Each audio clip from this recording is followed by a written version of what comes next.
In the 1970s, his voice sold millions of records and defined American soul music. But in 1984, the lead singer of the Spinners collapsed and died on stage, right in front of a cheering crowd who thought it was part of the act. The most heartbreaking part, for a man whose voice filled arenas, only 8 people showed up to his funeral. This is the tragic, untold story of Philippe Wynne. Some singers are born to sing, but Philippé Wynne, he was born to feel. His voice didn't just carry notes, it carried truth. When he sang, it wasn't from the throat. It came straight from the ache in his chest, the kind only real soul men knew, smooth like silk, sharp like pain, and every time you heard that trembling falsetto slide across a record, you knew it was him. The voice that could make grown men cry and make women close their eyes, remembering someone they once loved. He wasn't the flashiest, he wasn't the richest, but he was the realest. As the lead voice of the Detroit Spinners, Philippe Wynne helped define what 1970s soul truly sounded like. Elegance, fire, and heartbreak dancing together. From I'll Be Around to Could It Be I'm Falling in Love, his tone made the world stop for 3 minutes at a time. Even Stevie Wonder called his sound liquid gold. But behind that velvet voice was a man who carried pain since childhood. A boy left behind, a soldier, a drifter, and finally, a legend who died the same way he lived. On stage, giving everything he had. This is the story of Philippe Wynne, the soul behind the Spinners. A man who turned heartbreak into harmony, and whose final song ended not with applause, but with silence. Philippe Wynne was born Philip Walker on April 3, 1941, in Cincinnati, Ohio.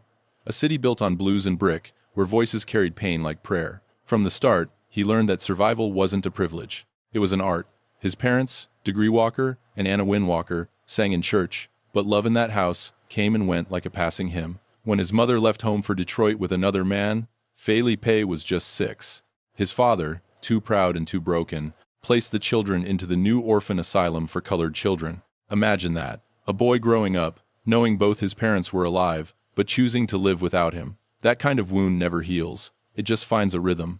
At the orphanage, nights were long, the halls echoed with cries and gospel humming, but Philippe had something the others didn't. A sound. He would hum old church songs into the dark until sleep took him, his voice trembling like a candle in the wind. That's how he survived. He sang his way through the silence. After 5 years behind those walls, Philippe and his brother Michael couldn't take it anymore.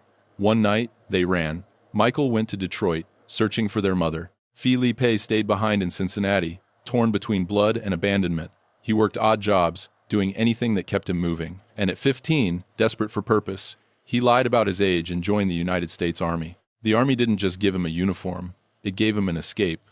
He learned discipline, structure, and pain all over again. He worked as a medical specialist, treating wounds on the outside while nursing his own inside. But in the barracks, during long nights on foreign bases, Philippe found music again. He boxed to stay sharp, and he sang to stay alive. They said he could turn even military drills into a melody. And one night, performing at a small bass club, he met a man who would change his life. Otis Redding, the god of soul himself. Otis heard him sing and said, "That boy has fire in his throat." Philippe ended up touring with Otis's band for a while, learning what it meant to make people feel something. 7 years later, when he returned home, the world had changed, and so had he. He carried himself like a man twice his age. His voice was deeper, his spirit wiser. But inside, he was still that boy from the orphanage, still searching for a love that wouldn't leave. He joined his brother Michael in Detroit, forming a gospel group called the Walker Singers. But gospel didn't pay the bills.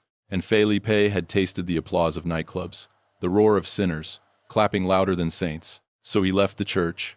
He dropped his father's name, Walker, and took his mother's name, Wynne. He added an E at the end, maybe to make it whole again, or maybe just to make it his own. That's how Philippe Wynne was born. Not from fame, not from luck, but from pain, faith, and a voice that refused to stay quiet. A boy who sang not for attention, but because it was the only way he knew how to live. By the early 1970s, soul music had new kings, and Philippe Wynne was about to wear the crown, not in gold, but in voice. After drifting through bands and gospel choirs, his path finally led him to Detroit, the city his mother once ran to. There, music was currency, Motown, Funk Brothers, and dreams pressed into vinyl. But for Philippe, it wasn't fame he was chasing, it was home. And he found it in 5 men with matching suits, big smiles, and harmonies that could melt the hardest crowd. The Spinners. When Philippe joined the group in 1972, the Spinners had already tasted small success under Motown, but never the full spotlight. That changed when Aretha Franklin herself told them to leave Motown for Atlantic Records. There, producer Tom Bell and songwriter Linda Creed were redefining soul, with strings, horns, and heartbreak. It was the birth of Philadelphia soul, and Philippé Wynne became its heartbeat. In 1973, they released their self-titled album, The Spinners. The world stopped. I'll Be Around became an anthem. Bobby Smith's smooth tone carried the melody. But when Philippe's voice slipped in on harmony, it was lightning wrapped in velvet. Then came Could It Be I'm Falling in Love. That song didn't just play on the radio, it lived in people's living rooms. Couples slow danced to it. Soldiers rode home to it. Every note Philippe sang sounded like both a promise and a prayer. By 1974, they released Mighty Love, and the title said it all. With each record, Philippe's falsetto grew sharper, more intimate, as if he wasn't singing to the audience, but for them. His live performances were electric. He didn't just sing, he preached. He would drop to his knees mid-song, sweat glistening under the lights, shouting, "Can you feel it?" And the crowd always could. When the Spinners performed Sadie in 1974, something shifted. That song, a son's tribute to his mother, became personal for Philippe. He had lost his own mother to distance, not death, but the ache was the same. When he sang Sadie, "Don't You Know We Love You," the band swore they saw tears behind his glasses. Audiences didn't just hear that song, they felt it in their bones. By 1975, they were unstoppable. Games People Play, One-of-a-Kind Love Affair, and The Rubber Band Man. Each song was another chapter in the book of American soul. They were men from Detroit who had turned pain into platinum, and Philippe was their engine. The mix of gospel, fire, and street rhythm that no producer could ever design. He was flamboyant, eccentric, and sometimes reckless. But on stage, he was divine. Fans called him Soul Wynne, because that's what he gave every time he opened his mouth. A soul that won you over, a soul that stayed after the lights went out. By the mid-70s, the Spinners weren't just a group, they were a movement. The sound of romance before disco, the last breath of true love songs. And at the center of it stood Philippe Wynne, a man who had turned survival into song and heartbreak into harmony. For a while, it seemed he had finally outrun his pain, but in the music industry, applause can be the loudest kind of loneliness, and soon, that silence would find him again. By 1977, Philippe Wynne had the world. Gold records, fame, and women screaming his name. But sometimes, success whispers lies louder than failure. People around him started saying the same thing. You don't need the Spinners. You are the Spinners. It was the same poison that had broken so many soul groups before. Ego, money, and the myth of me. Philippe began to believe it. He wanted his name in lights. He wanted the group renamed Philippe Wynne and the Spinners. But the others, Billy Henderson, Henry Fambro, and Purvis Jackson, they said no. They had built that legacy together, and they weren't about to let it become one man's crown. The tension grew. Rehearsals turned cold. And one night after a show, Philippe simply said, "If my name ain't on it, I'm gone." And he was. He hired actor Alan Thicke as his manager. Yes, the same Alan Thicke who would go on to play the father in Growing Pains. Alan believed Philippe could cross over. From soul clubs to TV stages, from Detroit rhythm to Hollywood polish. They signed with Cotillion Records, a branch of Atlantic, and in 1977, Philippe released his first solo album, Starting All Over. But the irony was cruel, because he wasn't starting over, he was starting alone. The album flopped, no radio play, no tours, no charts. The same voice that once carried stadiums now struggled to fill small clubs. And Philippe, proud, stubborn, and restless, turned back to the only thing that ever made him feel alive, performing. He joined Bootsy Collins and George Clinton's Parliament Funkadelic crew, lending his voice to Not Just Knee Deep, a funk masterpiece that would later be sampled by De La Soul in Me, Myself, and I. For a moment, it looked like redemption. But funk wasn't home. It was chaos dressed as freedom. Philippe bounced between record labels, Uncle Jam Records, Sugar Hill, chasing one more hit, one more taste of that high. In 1983, he released his final solo album, simply titled Philippe Wynne, and like so many greats before him, it disappeared into silence. Then came the road. Endless nights, cheap motels, and small-town bars. He played wherever someone remembered the Spinners. No entourage, no big lights, just Philippe and a microphone. On Friday, the 13th of July, 1984, he was performing at a small club called Ivy's in Oakland, California. About 200 people were in the crowd. He gave everything that night. Sweat, laughter, and soul. The crowd begged for encores. He kept coming back, singing as if he could outrun time itself. And then it happened. During the song Love Don't Love Nobody, the song that made him immortal, he dropped the mic, and then he fell. Right there in the audience, surrounded by fans who thought he was still performing. He was 43 years old. A nurse and 2 police officers tried to revive him, but it was too late. His heart, the same heart that carried 1,000 songs, simply stopped. At his funeral, only 8 people came. 8. For a man whose voice had once filled arenas. Maybe that's the cruel truth of fame. It amplifies your voice, but not your life. And Philippé Wynne, the man who once made the world dance, died in the quiet, his music still echoing somewhere between heaven and heartbreak. When news broke that Philippé Wynne had collapsed and died on stage, the music world didn't quite know how to react. There was no breaking headline, no midnight tribute special, just a quiet rumor traveling through radio stations and record stores. The voice from the Spinners is gone. For those who knew, it felt like losing a piece of soul itself, because Philippe wasn't just another singer, he was a feeling. He sang pain the way poets wrote it, with elegance and fire. Every riff, every falsetto, every trembling note was proof that emotion could have sound.